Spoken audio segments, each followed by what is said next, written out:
Alright, so our book is going to be about common sense. We have to restart. Author background.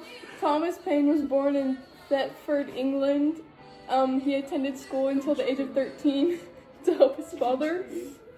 He did many jobs such as corset maker. Doesn't matter, okay. He wanted to speak to the people of America to support the war.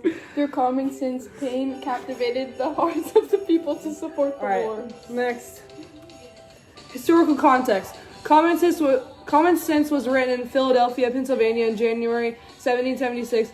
Tensions were rising between colonists and Britain. The author's purpose is to gain support from the colonies to fight and win the Revolutionary War. The targeted audience is the colonists of America, common people. Paine's work, Common Sense, gained praise and recognition by leaders such as George Washington and John Adams. Common Sense was printed more than 500,000 times in 2 years and was one of every 5 colonists. And so the text precis is going to be Thomas Paine, Common Sense, 1776. Claimed there is something absurd in supposing a continent to be perpetually governed by an island. Paine talks about why the government is needed but can be bad. Then he criticizes the British king and the idea of ruling by family lines. Next, he lists the problems the colonies have with Britain. He then argues that breaking away and becoming independent is the best choice.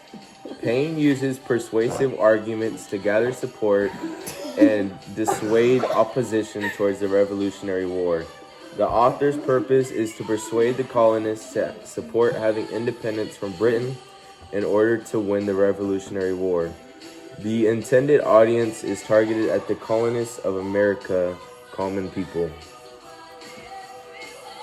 Alright, so we got 5 rhetorical choices. Number 1 is repetition. The elected might never form to themselves an interest separate from the electors. Prudence will point out the propriety of having elections often. Electors in a few months, their fidelity to the public will be secured by the prudent reflection of not making a route for themselves. Paine 6. And the author uses repetition to show emphasis on election and electors. He wants to make sure that the audience understands what he's trying to convey. Application is the second one. Strength of the government and the happiness of the governed. Paine 6. The author uses amplification to show the power the government has over the people. He doesn't want anybody to miss or interpret his words the wrong way, so that is why he used this rhetorical term. The third one is pathos. And however our eyes may be dazzled with the show, our ears deceived by sound, however prejudice may warp our wills or interest darken our understanding. Paine 7. The author uses pathos to show emotion and describes to the readers his thoughts. He also wants to draw their emotions, connect with them, and bolster his support. Number 4 is argument. Society is produced by our wants and government by our wickedness. Paine 1. The author uses argument to show his stance on the way society is evil. He uses this rhetorical term because he wants to make it clear his stance is. Argument number 5. The former promotes our happiness positively by uniting our affections. The latter negatively by restraining our vices. Paine 1. The author uses argument to show that the government isn't all positive, but isn't all negative. It is a necessary evil that we must endure to make everyone happy. Then the analytical conclusion. The theme of freedom is an important topic. It all started with a fight for independence in the Revolutionary War. It inspired things such as the Declaration of Independence and the Constitution. The U.S. also promotes freedom all around the globe, despite the contradictions in its foreign policy. The author Thomas Paine used different rhetorical types such as repetition, amplification, and others to persuade the reader into its way of thinking and to bolster support for the Revolutionary War.